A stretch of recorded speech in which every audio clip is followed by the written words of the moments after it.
differentiating resilience and durability. Is the next concept. So resilience is short-term recovery, while durability is long-term endurance, right? You just, man, you're just constantly in the suck. So then you have response versus stability. So resilience responds to isolated incidents, while durability ensures composure through persistent challenges, right?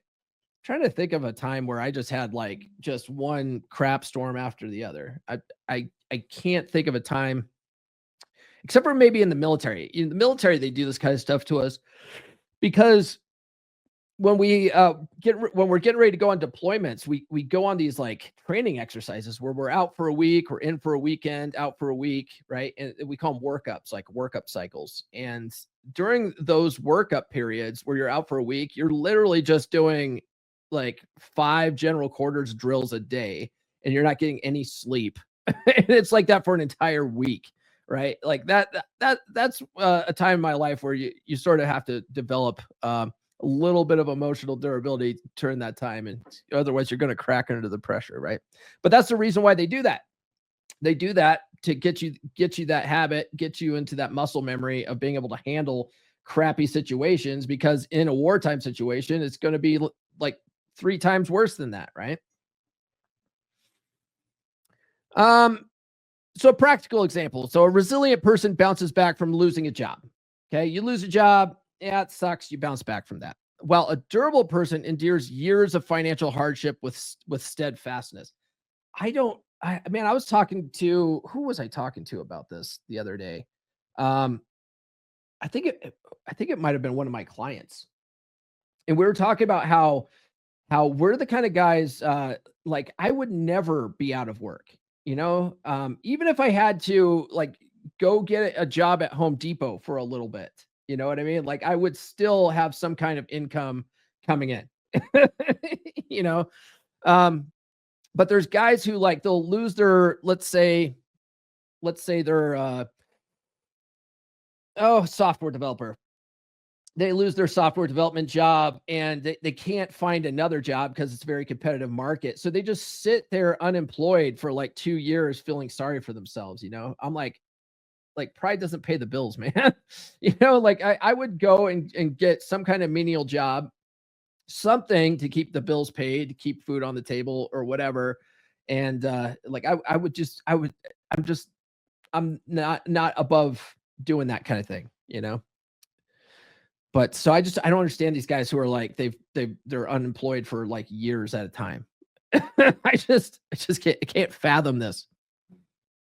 I don't know. Maybe if any of you guys have been in that spot, like explain it to me in the comments. Right. All right. Before we go on, guys, do follow me on social media. The links, hit that like button, subscribe, all that stuff. But I meant to hit this. Follow me on social media. The links are in the description.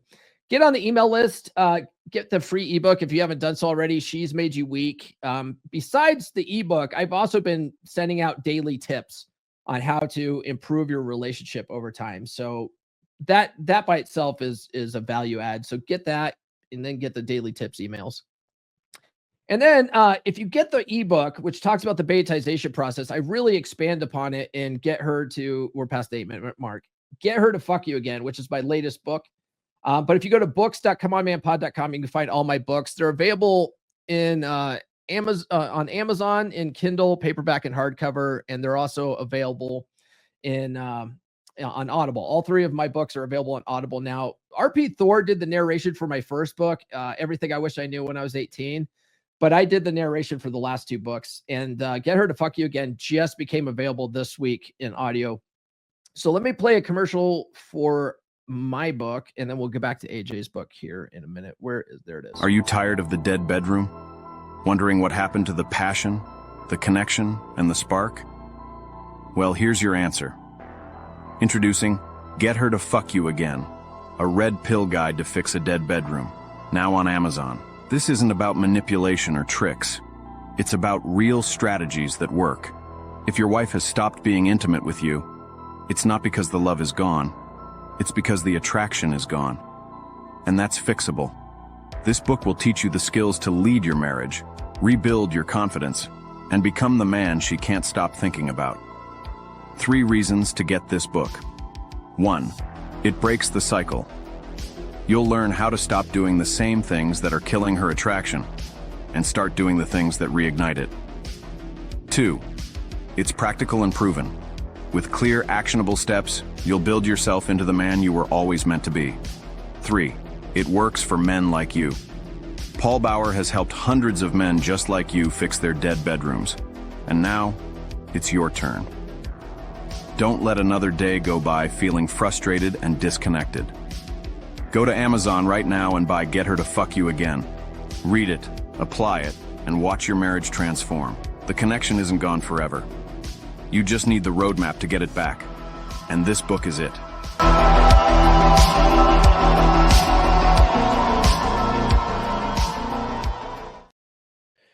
All right. What do we got here? Nurse Chick's in the house. She says, "Good morning, gentlemen. Thank God it's Friday." Yes, indeed, babe. I'm so naughty. Yes, you are. I'm gonna come. Yeah, yes, I will. Let's see. Wade's in the house. Hey, good morning, Wade. Good to see you, man. And the Tim's in the house. One hell of a week. It absolutely has been. CW.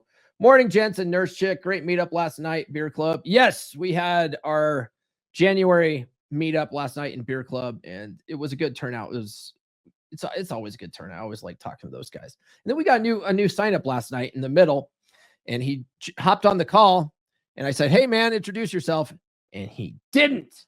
But that's okay. Sometimes guys just tune into the calls and then just lurk in there. They just like to listen. Like, okay, fine. It's fine. All right. The next concept here is cultivating emotional durability, right? So having a clear purpose provides motivation and direction during tough times. Man, how many of you guys have ever thought about having a purpose? Like, what's your purpose? What's your mission in life? You know, a man's got to have a mission in life. Sometimes that mission in life is to just be the best version of yourself and always be leveling up, you know, like reading books like this, you know, sometimes that's your mission. So I like to say that we don't have just one mission, you know, like we often have a bunch of side missions. And sometimes when you're missing something, right? Like you need to complete this side mission before you can continue on with the greater mission. I like to look at chasing tail that way. Because there's a lot of guys out there, they want to be in like a loving, committed relationship, but they have to go out in the dating circuit and go find a chick first, right? So that mission in that period of time is to level up and get better in the dating circuit and get those reps in and start practicing dating and actually getting good at that sort of thing, so you can actually attract the right kind of girl.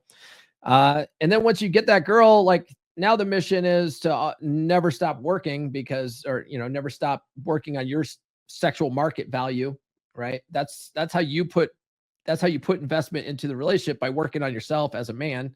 Women put investment in the relationship by serving men, you know.